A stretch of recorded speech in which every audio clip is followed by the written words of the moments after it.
Hello, it's the comic book guy, and welcome back to Superman vs. Muhammad Ali.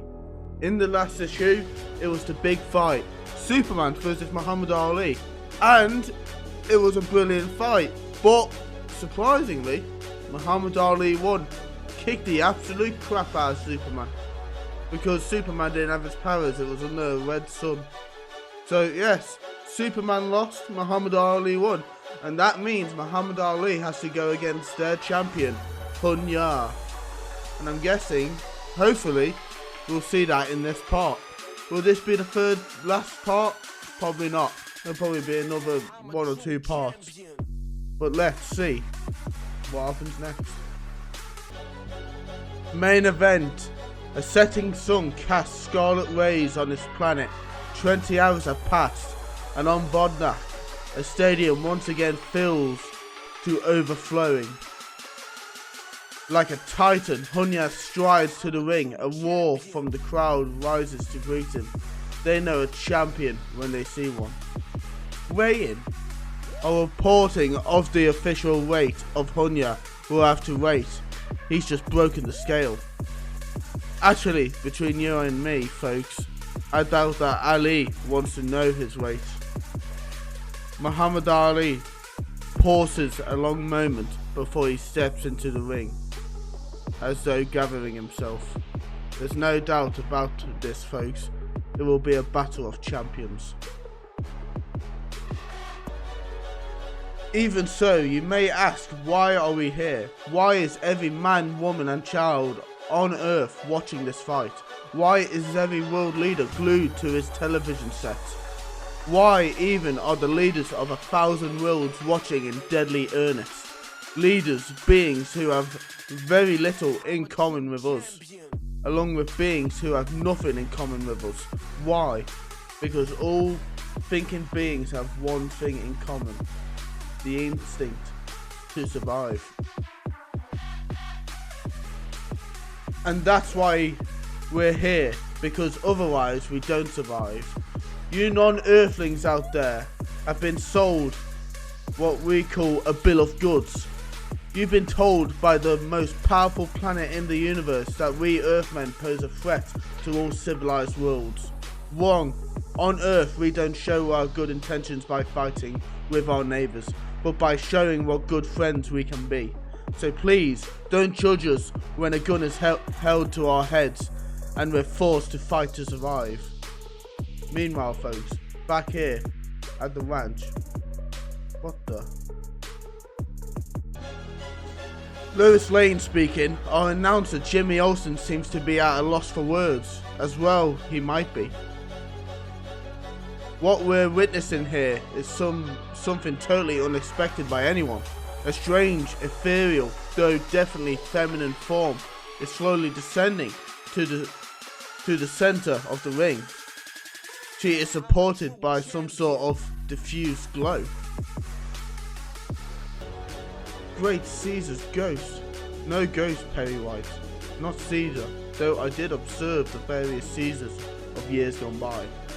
I am Pallas, Athene, the great goddess of wisdom. Editor? To us, she is Owenum. Forgive me if I've butchered that. Spirit of courage. I am many things to many people. But why? I have come from within the faith of my peoples, in answer to a need in the force to moderate this contest. You may dismiss this machine. Naturally, I have no objection. Squeak, click, squeak. Thus it will be. To save confusion, I shall infuse the rules of fair play and the rules of this contest directly into your unconscious minds. That's fine, goddess, but not too much at once, cause that turkey over there, he ain't none too bright. Unfair! No, the use of psychology in warfare is universally accepted tactic. Alright, Ali, you are famous for predicting the exact round in which you win. Then predict. Predict, or has the power of Hun'Ya so numbed your brain? Has fear of our superiority finally wiped out your arrogant defiance? in an audience of 500,000, no one stares, save one man, Bundini Brown, who silently steals away. Predict, arrogant buffoon, and should you be wrong, my armada will reduce your world to a smouldering rock. Okay, alien, you want a prediction? You got one. He'll hit the floor in 4. He'll hit the floor in 4. And furthermore, I promise you, hear my voice now. I'm gonna knock Hun'Ya out. I'm gonna destroy Hun'Ya. Destroy Hun'Ya. They're all gonna tell me after this fight, Muhammad Ali is the greatest of all time and space. I'm gonna destroy Hun'Ya. I'm getting mad. I'm gonna knock Hun'Ya out. I'm ready. I ain't never been so ready. If I got any better, I'd be scared of myself. After this fight, they're gonna say Ali is terrible. They ain't gonna say I'm good, I'm great, I'm bad. They're gonna say I'm terrible. I'm gonna hear the word terrible. I'm mad, I'm terrible. I'm gonna destroy. I'm glad I got the stage set. All these suckers are thinking this is a tough fight. I'm gonna give them all a lesson. I'm gonna wallop and spank him.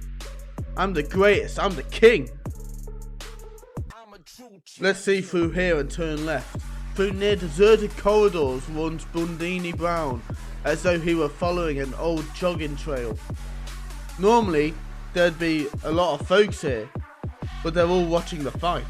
Still, there must be some guards. Ha! Now this calls for a long looping. Right. Huh! That was easy enough. Ah! Chew on that, meatball. Guy came out of nowhere. Guy came out of the woodwork. Hurt my hand. Ah! The camouflage disruptor. All I'll need is a few seconds and no more interruptions. Blong! There goes the bell for round 1. Ali quickly takes the fight to Hun'Ya. You ain't got... Come on, sucker. Let's see your stuff. You ain't got nothing. Like that jab, sucker? Can you do anything about it? Let's go, Hun'Ya. Come on, big boy. Your bottom's dragging. You're slower than molasses going uphill in January. Ooh, a long looping right. Gets past Ali's guard and connects. Ali's staggering. He's hurt. And Hun'Ya is bowing in. Ali is covering himself, absorbing an awful pounding. This is the famous rope-a-dope technique Ali usually uses to rest up, but Hun'Ya is so incredibly strong that Ali's whole body is quivering with each blow. The Earth Champ is being pounded into the canvas like a nail. Ali's knees seem ding, safe by the bell. The Earthman will not survive the next 3 minutes. Order the Armada to prepare for missile firing. This fella took a lot of convincing and a lot of time. It's a good thing that control center is soundproof. There should be 2 guards, but they won't see me till I get to the top of the stairs. I just hope Ali can buy me the time I need. Seconds later, so far so good. Bartar! Intruder! Big mouth! No need to wear this get-up any longer. Bundini Brown has done more than his share. Wonder what the doctors on Earth thought when they went to examine Superman and found Bundini in a Superman suit. Using my telescopic vision as well as other superpowers, I was able to examine and memorize everything of importance about this complex before the Red Sun took away my superpowers. Now to put all of that knowledge to use. Subspace Communications bypass linker. Code number 379A3739. Lock in now. Commander Yeager. Commander Yeager. This is His Imperial Excellence. Yes, Excellence. Your orders. Return to Bondak with the full fleet at warp speed. Return, Excellence? But the plan. Are you questioning my orders, Yeager? No, sir. It's just all ships establish formation. Warp speed to Bondak. And so, for the first time in 48 hours, The deadliest armada ever created turns its guns away from that precious planet we call Earth. Okay, don't break your arm patting yourself on the back. That was the easy part. My memory's sluggish. I have to sort out the hangar doors in my mind. I think I remember the right one. And sure enough, that's it. It must be it. I'll just fly. Oh, no, I can't. Oof. Saved by a light bridge.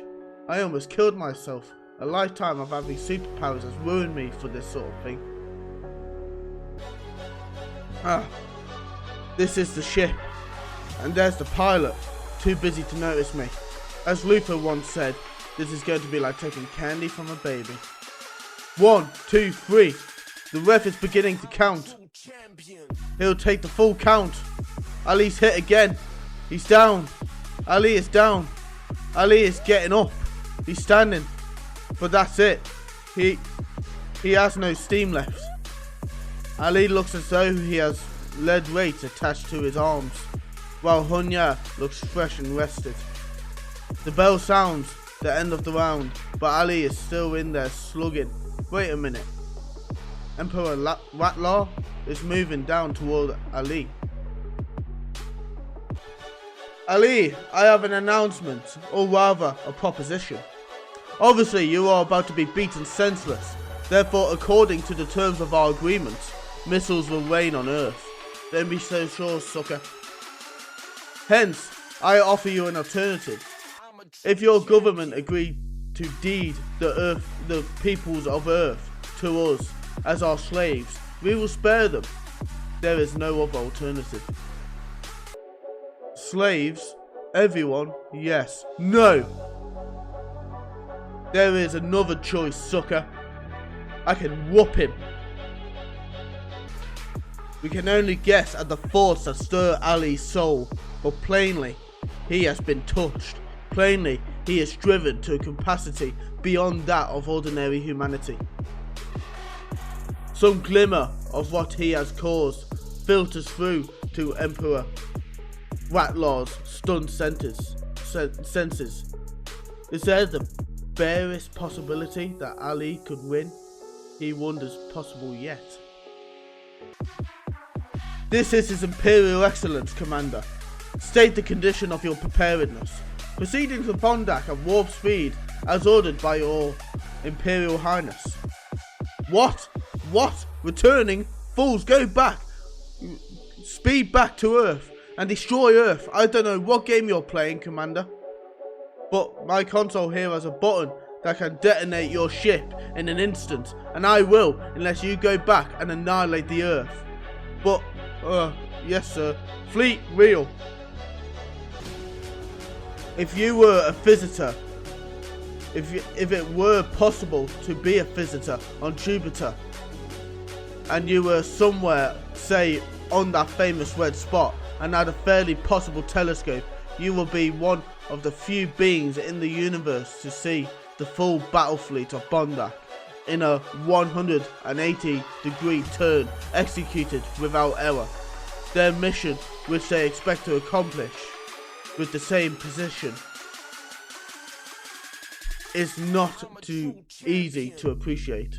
To destroy an almost defenseless Earth. Impulse engines drive an experimental craft away from a red sun. Chosen for ultra speed, it swiftly carries its precious burden far beyond that sun's influence. Whereupon that burden, a son of Krypton feels a greater than natural strength surge through his frame. Strength that erupts into blazing power that has won for him the title Man of Steel, Superman. Under his own power, Superman catches up to the Bondakian Armada while it is light years away from Earth. Either my X-ray and telescopic visions are tricking me, or the combined power of that fleet is greater than my own. Commander, I know who it is, you idiot. Force fields on, battle stations, all offensive energies up to maximum. Force fields on. It sure is. Underestimated, hopefully for the last time. Now, 1 and 2 at a time, veteran warriors pilots seek out the flittering red, yellow and blue speck as a turn seeks them out. So much for their force field. I think I've spotted a reinforced hatch cover above. If it's as solid as it looks, I can use it. As a battering ram, the command ship is totally disabled. With one surprise move and without a millisecond's pause, Superman finds another use for his solid hatch cover. But 2 battle cruisers are moving into kill position, and this is incredible, folks, incredible. Ali's all over Hun'Ya, and Hun'Ya is stunned. A combination, a hard right. Ali is boring in, putting his whole body behind his punches. Ooh, ouch. A terrific left to the midsection, a right and a left, and a right, left. Hold it. Ali is taking 2 steps back. Hun'Ya is clutching his midsection. Now Ali is rushing forward, holding his right hand behind him like a baseball pitcher. He's holding to throw his fist at Hun'Ya. The wind up and the pitch and knockout punch. All at once, the universe goes wild. That's it, folks. Ali has won and the Earth is safe from attack. No! No, did you hear that, folks? Even over all that racket, you all heard me. This changes nothing. This fight was won by trickery. In a few short moments, warmongering Earth will be but a bad memory. No. Oh my god, he's mad. Mad, yes, but too powerful to stop. Moreover, you all shall witness the destruction of Earth on this projection. Observe. Now a just leader removes a cancer before it infects the rest of us. What's that? A projection of? Isn't that Superman? Where to go, Supes? It's your fight now. Oof, powerful bolts. I've disabled nearly half their fleet, but now I can stop all of them in time. Got to think, got to think. Of course, that's it. Strangely, the fight seems to go off. Superman, as he vainly dodges, he is struck more than missed. Still, his nearly invulnerable body absorbs this deadly bolt as he rolls with the punches. More and more ships fire simultaneously. Yes, Superman remains fighting. Finally, the Scrubb commander orders his remaining ships to form a line in order for all of them to blast Superman together. Suddenly, Superman comes to life. Too late, the commander sees his mistake. Like a superhuman torpedo, the Man of Tomorrow plunges his body through the engine rooms of lined up battleships.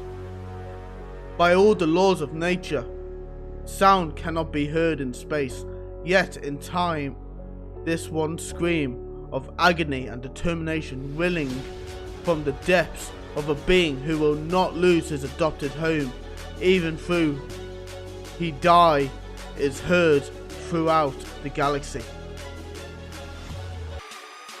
An incredible battle, yes, an incredible battle, but a battle done, won, but not won.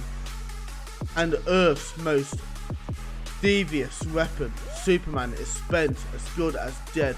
And so, as Imperial Commander of the Scrubb, I am ordering the remainder of our fleet to proceed to Earth and destroy it. Never again will Earth pose a threat to the worlds of the universe. The purity of the universe will be saved, the dark patch which was Earth. Hun'Ya, warrior of the Imperial Scrubb, defeated by Muhammad Ali, stands trembling. His massive frame tightens, clenches like a giant fist, then strikes full, shattering a giant glass bauble and the composure of a maniac. Hun'Ya, what is the meaning of guards, arrest Hun'Ya, kill him? Like fine turquoise statues, the Imperial Guards stand unblinking, unmoving, making no move at all. to help their Imperial commander, though their lives depend on carrying out his orders. Are you so blind, Ratlaw? No one will raise an arm to help you. You have proven yourself to be a coward and a being completely without honor. Sensing a shift in force, Aurorium softly fades away. Again, I could completely butcher that name. I don't know. But, what is more, you have disgraced the name Scrubb throughout the galaxy. Your shame is our shame. No, I warn you now, Ratlaw of the Scrubb. Rather you live or die by our laws. If you ever open your mouth to speak, I will tear the life from your throat. Several hours later in deep space, steadily, gently now, and still later. So, it looks like I missed the interesting stuff. Slept through it all, huh? You scared us half to death, you big stiff. You had us worried, and that's for sure. But Hun'Ya here is the biggest surprise of all. Why did you turn on Ratlaw? You underestimate the Scrubb, my friend. Our leader had convinced us that Earthlings were dishonourable and warlike. His greatest mistake was to create this tournament. It was in this that you proved yourselves truly honourable and fair and self-sacrificing. These things we respect above all else. So you disposed him? What else could we do? That's what did it. Fair play. Fair play saved the Earth. When you come right down to it, fair play is what it's all about. If more people tried to live by the simple rules of fair play, my people, all people, will get on a fair shake. Will get a fair shake. And speaking of fair shakes, folks, this is Jimmy Olsen, and this is Lois Lane. Good life. A locust swarm of spaceships greets the rising sun of Bondi, emissaries and sports fans alike, secure in the knowledge that they were there. One ship, the Emperor's own, safely speeds its now honoured party past Jupiter, safely homeward to Earth. Days later, the verdict. Superman. Okay, you were right all along. Ratlaw was crazy. And we did need a plan. But how did you know for sure? Super hearing. I overheard Ratlaw ranting to his men when he bombed the island. What he said to them was so over-exaggerated. I knew whether we won or not, Ratlaw was going to destroy our planet. And then, when our training session convinced us that you'd win our fight, I spent a trip to Bondi using my supervision to memorize the entire layout of when I became Bondi Brown. I was able to complete our plan. But for a while there, in the ring, I wasn't sure you'd still be alive to do it. It was a calculated risk. One we had to take for Earth. Well, I gotta hand it to you. You put up a great fight, Clark Kent. What? Surprised, aren't you? I sure am. Where'd you ever get a ridiculous idea? That ridiculous idea. I noticed back in the playground you were telling Jimmy Olsen he had no film in the camera. The only ones who knew that were Lois Lane, Jimmy, me and Clark Kent. So how could Superman know it unless he was Clark Kent? Suppose I could tell you that I examined Jimmy's camera with my X-ray vision. You wouldn't do that because X-ray spoils film. Right, champ? You know it, champ.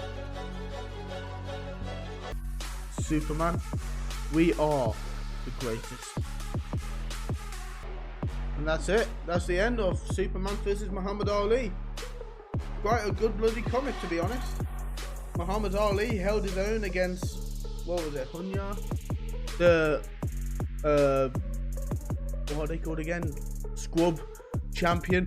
He held his own, fought with honor, and saved the Earth with Superman, of course. But yeah, good comic. I hope you enjoyed. If you did enjoy, please like, subscribe, and I'll see you in the next issue. Bye, and thanks for watching.